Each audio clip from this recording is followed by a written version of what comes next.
Hallelujah, praise the Lord. Happy Sunday. అందరినీ దేవుడు దీవించి ఆశీర్వదించులాగున, ఈరోజు మనలని మన కుటుంబాలను దేవుడు దీవించి వర్ధిల్ల చేయలాగున, ఈరోజు దేవుడు మనకిచ్చిన వాగ్దానం చూసినట్లయితే యెషయా గ్రంథము 56:7 ఉంటున్న మాట మనందరం కూడా స్వీకరిస్తూ దేవుడి దీవెనలు పొందుకుందాం.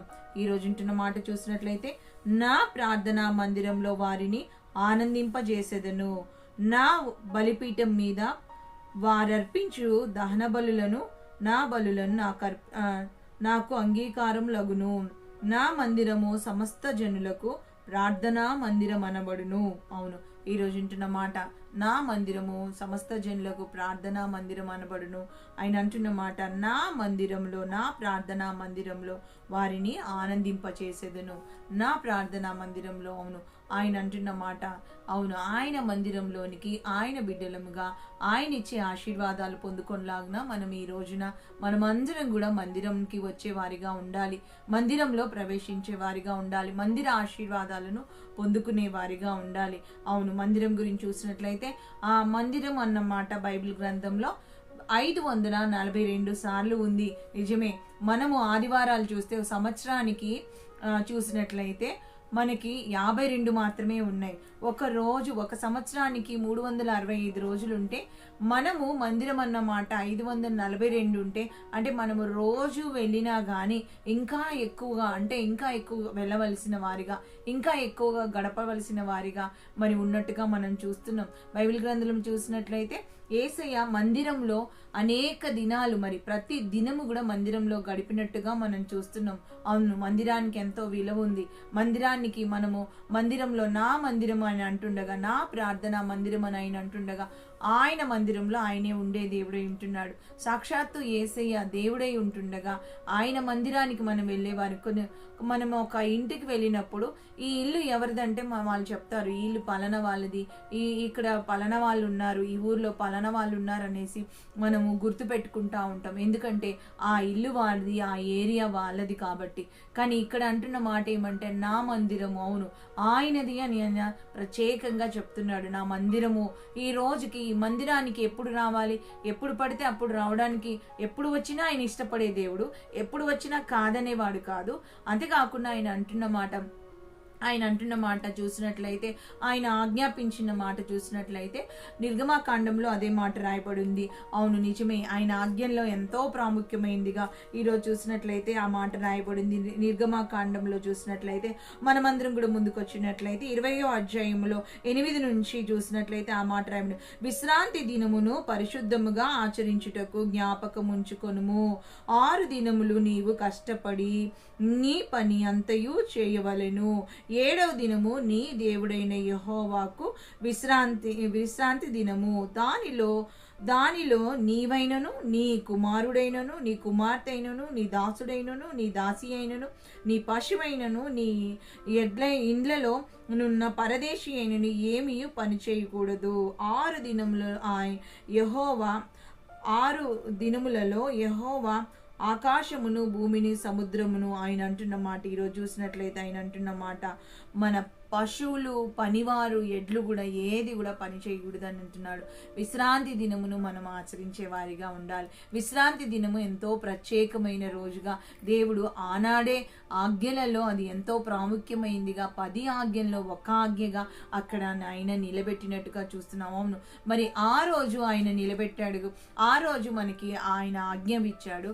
అయితే ఈ రోజు చూసినట్లయితే దాన్ని మనం చూసినట్లయితే మనము ఈ రోజు ఉంటున్న మరి ఈ రోజు ఉంటున్న అపోస్తులుగా, లేకపోతే ఈ రోజు ఉంటున్న ఆత్మీయులుగా, విశ్వాసులుగా మనం చూసినట్లయితే కొత్త నిబంధనలో మరి అపోస్తుల కార్యాల్లో చూసినట్లయితే ఈ మాట రాయబడి ఉంది.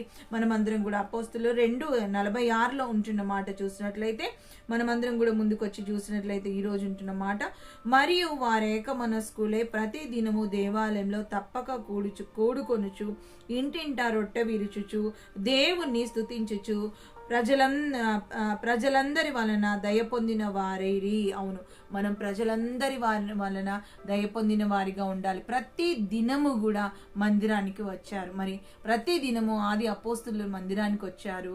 మరి 6 దినాలు పని చేసుకొని మరి విశ్రాంతి దినాన్ని పాటించాలి, పరిశుద్ధ దినమని ఆయన చెప్తున్నాడు.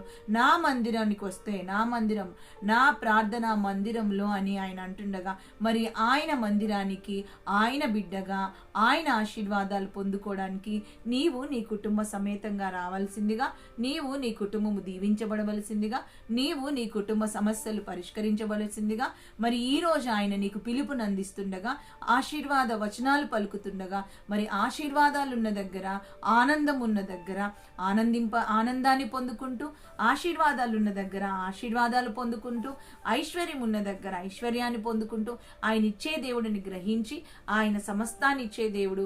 అందుకని ఆయన పిలుస్తున్నాడు నీకు ఇవ్వడానికి, నీకు మేలులు ఇవ్వడానికి, సమృద్ధి చేత సంతృప్తి చేత నిన్ను నింపడానికి ఆయన పిలుస్తుండగా, మనమందరం కూడా సిద్ధపడేవారిగా, మనమందరం కూడా మందిరం అంటే ప్రేమించేవారిగా, మనమందరం కూడా మందిరం అంటే ముందుకొచ్చేవారిగా, మనమందరం కూడా మందిర దీవెనలు పొందుకొనిలాగున మరి ఆయనకు విధేయత చూపించి, ఆయనను గౌరవించి, ఆయన ఆజ్ఞను, ఆయన కట్టడలను మనం నిర్వర్తించి ఆయనకు లోబడి దీవించబడుదుముగాక, ఆయనకి లోబడి ఆశీర్వదించబడుదుముగాక, ఆయనకి లోబడి ఆయన ఇచ్చే అనేక వాగ్దానాలను మనం స్వతంత్రించుకుందుముగాక.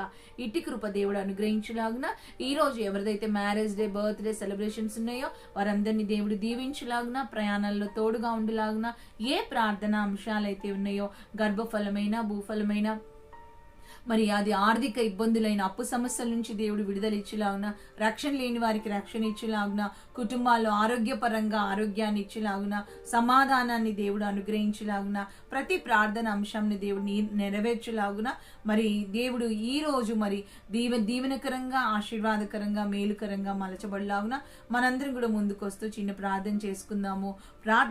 ప్రార్థనాపూర్వకంగా సిద్ధపడుతూ ప్రార్థనా కూడికలో మందిరంలో మనం నిలిచేవారిగా, మందిర ఆశీర్వాదాలు పొందుకునేవారిగా మనమందరం కూడా ముందుకొచ్చినట్లయితే అందరం కూడా తలలు వంచి ప్రార్థిద్దామా? దేవుడి నామాన్ని మహిమపరుస్తూ ఈ మాటలను ముగించుకుంటూ దేవుడి దీవెనలు పొందుకుందాం. స్తోత్రాలు యేసయ్యా, నీ కొందనాలు, స్తుతులు, స్తోత్రాలు ప్రవ్వా. నా మందిరంలో నైనా, నా ప్రార్థనా మందిరంలో నైనా ఆనందింపజేస్తానని సెలవిచ్చిన దేవుడు తండ్రి. అవునయ్యా, నీ ప్రార్థనా మందిరంలో ఉంటున్న ఆనందం చేత, సమృద్ధి చేత, సంతృప్తి చేత మేము నింపబడాలి ప్రవ్వా. అయ్యా, అట్టి కృపను మా అందరికీ దయచేయమని ప్రవ్వా. వెళ్ళలేని వారిగా ఎవరైతే ప్రవ్వా మంచాల మీద ఉంటున్నారో ప్రవ్వా, వారిని కూడా మీరు దర్శించండి. దూరం నుంచి ఈ మాటలు వింటూ ప్రవ్వా, అయ్యా నీ కొందనాలు, బలపరుస్తున్నందుకు వందనాలు నైనా. ప్రార్థనా మందిరంలో ప్రార్థన చేసేవారిగా ప్రవ్వా, అయ్యా నైనా నీ కొందనాలు, నీ దీవెనలు పొందుకునేవారిగా, నీ ఆశీర్వాదాలు, నీ సమృద్ధి చేత నైనా, సంతృప్తి చేత నింపబడే వారిగా అయ్యా చెయ్యమని ప్రవ్వా. అయ్యా, సకల జనులకు ప్రార్థనా మందిరం అన్నవయ్యా, సకల జనులు రావడానికి కూడా కృపను అనుగ్రహించమని ఈ రోజంతా నీ చేతులకు అప్పచెప్తూ, దినచర్య నీ చేతులకు అప్పచెప్తూ, యేసయ్య నామంలో ప్రవ్వా ఆరాధన, ప్రపంచ వ్యాప్తంగా జరుగుతున్న ఆరాధనలన్నింటినీ కూడా నీ చేతులకు అప్పచెప్తూ, మా ఆరాధనలన్నింటినీ నీ చేతులకు అప్పచెప్తూ యేసయ్య నామంలో అతి వినయంగా బ్రతిమలాడి ప్రార్థించి అడిగి వేడుకుంటున్నాం తండ్రి. ఆమేన్, ఆమేన్, ఆమేన్. అందరికీ కూడా వందనాలు. Praise the Lord. God bless you. Happy Sunday.